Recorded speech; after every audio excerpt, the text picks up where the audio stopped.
중국 공장에서 제 제품을 똑같이 베껴서 미국에 팔고 있습니다. 지금 당장 막을 수 있을까요? 정답은 안타깝게도 아니오입니다. 오늘 영상을 끝까지 보시면 이런 어처구니 없는 상황을 사전에 막고 해외 특허 전략을 세우는 시간을 평균 2에서 3주 이상 단축할 수 있는 핵심 원칙을 알려드리겠습니다. 실제로 제가 상담하면서 가장 자주 듣는 말이 있습니다. 변리사님, 저 한국에서 특허 받았어요. 이제 전 세계 어디서도 저를 못 건드리겠죠? 이 말을 들을 때마다 저는 속으로 한숨이 먼저 나옵니다. 왜냐하면 이 한마디가 수백만 원에서 수억 원의 손실로 이어지는 출발점이 되는 경우를 너무 많이 봤기 때문입니다. 스타트업 대표님들이 아이디어 하나로 몇 년을 고생해서 제품을 만들고 드디어 등록증을 받으셨을 때 그 뿌듯함 저도 잘 압니다. 하지만 그 등록증 한 장이 지구 전체를 지켜준다고 착각하시는 순간 해외에서 똑같은 카피 제품이 버젓이 팔리는 걸 보면서도 한국 법원은 도와드릴 수 없습니다 라는 말을 듣게 되는 순간이 찾아오게 됩니다. 그래서 오늘은 특허권의 진짜 효력 범위에 대해 4가지를 하나씩 풀어드리겠습니다. 첫째, 속지주의가 뭐길래 내 특허를 반쪽짜리로 만드는지. 둘째, 왜 전 세계가 100년 넘게 이 불편한 원칙을 고수하고 있는지. 셋째, 삼성과 애플이 왜 한 사건을 두고 여러 나라에서 각각 소송을 벌였는지. 마지막으로 그럼에도 불구하고 비용을 아끼면서 해외 보호를 받는 현실적인 3가지 전략까지 끝까지 보시면 내일 아침 회의에서 바로 써먹을 수 있는 체크리스트도 드리겠습니다. 자, 먼저 속지주의라고 하는 이 원칙부터 짚고 가도록 하겠습니다. 쉽게 말하면 이겁니다. 특허권은 그 특허를 등록한 그 나라 안에서만 효력이 있다는 뜻입니다. 한국 특허청에서 받은 특허는 한국에서만 유효합니다. 대한민국 국경을 넘는 순간 그 특허증은 그냥 예쁘게 프린트된 A4 용지에 가까워집니다. 예를 들어볼까요? 여러분이 혁신적인 접이식 스마트폰 거치대를 발명해서 한국에 특허 등록을 하셨다고 해보겠습니다. 그런데 어느 날 베트남 공장에서 똑같은 제품을 만들어 동남아 전역에 판매하기 시작합니다. 여러분은 내 특허를 침해했으니 판매를 중단하라고 요구할 수 있을까요? 답은 불가능입니다. 왜냐하면 베트남에는 여러분의 특허가 존재하지 않기 때문입니다. 단, 그 제품이 한국으로 수입되어 들어오는 순간에는 한국 특허권을 근거로 국경에서 막을 수 있는 길이 열립니다. 이것이 생산, 사용, 판매, 수입의 행위지 개념인데 핵심은 한국에서 일어나는 행위에 한정된다는 점입니다. 여기서 잠깐, 그럼 왜 이렇게 불편한 제도를 전 세계가 유지하고 있을까요? 궁금하지 않으세요? 이유는 의외로 단순합니다. 특허는 국가가 개인에게 주는 독점권이기 때문입니다. 한국 정부는 한국 영토 안에서만 법을 집행할 수 있습니다. 일본 정부에게 한국인의 특허를 보호해달라고 강제할 수는 없습니다. 그래서 각 나라가 자국의 산업 정책, 기술 수준, 심사 기준에 맞춰 각자의 특허를 내주는 구조가 만들어진 겁니다. 재미있는 건 이게 단점만 있는 게 아니라는 겁니다. 오히려 여러분이 외국 기업의 특허를 의식하지 않고 한국에서 사업을 시작할 수 있는 이유이기도 합니다. 미국에서 누군가 비슷한 기술로 특허를 받았어도 한국에 출원하지 않았다면 여러분은 한국에서 자유롭게 그 기술을 사용할 수 있습니다. 속지주의는 칼이자 동시에 방패인 셈입니다. 여기서 잠깐 가장 유명한 사례 하나 짚고 갈까요? 바로 삼성과 애플의 글로벌 특허 분쟁입니다. 2011년부터 약 7년간 이어진 이 분쟁. 흥미로운 점이 뭔지 아세요? 두 회사는 같은 기술을 두고 미국, 한국, 독일, 일본, 호주, 네덜란드, 영국에서 각각 따로 소송을 진행했다는 겁니다. 왜 그랬을까요? 그렇죠. 속지주의 때문입니다. 미국 법원의 판결이 한국에서 그대로 효력을 갖지 않고 독일 법원은 또 자기 나라 특허법에 따라 독자적으로 판단하기 때문입니다. 그 결과는 어땠을까요? 나라마다 결과가 모두 달랐습니다. 어떤 나라에서는 한쪽이 유리한 판결을, 다른 나라에서는 반대 결과가 나왔습니다. 같은 기술인데도요. 이게 속지주의의 현실입니다. 이 사례가 우리 스타트업에게 주는 교훈은 명확합니다. 해외 진출을 고려한다면 어느 나라에서 매출이 크게 발생할 것인가, 어느 나라에서 경쟁사가 활동할 것인가를 미리 예측해서 그 나라들의 각각 특허를 출원해야 한다는 것입니다. 한국 특허 하나로 글로벌을 커버한다는 것은 환상입니다. 여기서 당연히 이런 질문이 나오실 겁니다. 그럼 돈 없는 스타트업은 어떡하라고요? 맞습니다. 나라마다 특허 하나에 수백만 원씩 드는데 10개국에 출원을 하면 금방 수천만 원, 억대까지도 날아갑니다. 그래서 국제사회가 준비해둔 제도가 있습니다. 첫 번째는 파리 협약 우선권입니다. 한국에서 특허 출원한 날로부터 10여 개월 안에 다른 나라에 출원하면 그 한국 출원일을 기준으로 신규성과 진보성을 판단해 줍니다. 즉, 내 아이디어를 한국 출원 직후 제품 출시, 홍보를 해도 12개월 안에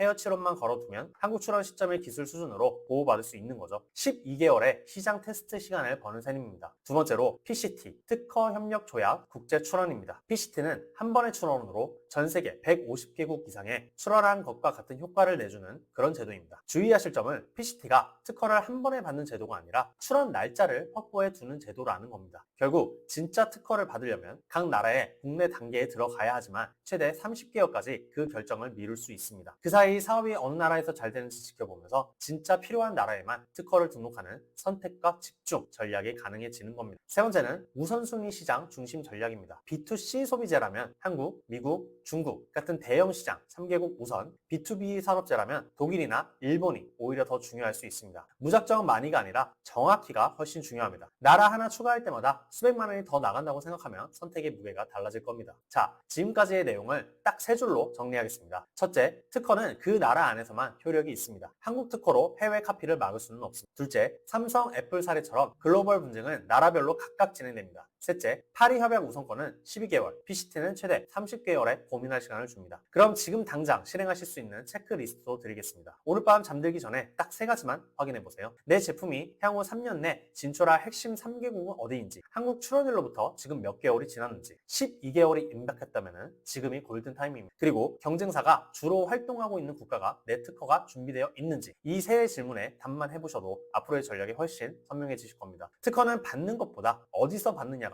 훨씬 더 전략적인 결정입니다. 그리고 이 결정은 대부분 12개월, 30개월 같은 돌이킬 수 없는 시간, 제약에 묶여있기 때문에 한 번 놓치면 다시는 기회가 오지 않는 경우가 많습니다. 여러분의 상황이 지금 어느 단계인지, 어느 나라가 우선순위인지 전문가의 눈으로 점검받고 싶으시다면 영상 설명란에 상담 링크를 통해 무료 상담을 신청해보세요. 여러분의 기술과 사업 계획을 듣고 현실적이고 비용 효율적인 해외 출연 전략을 함께 설계해드리겠습니다. 다음 영상에서는 오늘 잠깐 언급한 PCT 국제 출원이 실제로 어떻게 진행되고 비용은 얼마나 들며 어떤 경우에 PCT보다 직접 출원이 더 유리한지를 구체적인 숫자와 함께 다뤄보겠습니다. 오늘 영상이 도움이 되셨다면 좋아요와 구독 부탁드리며 다음 영상에서도 또 뵙겠습니다. 감사합니다.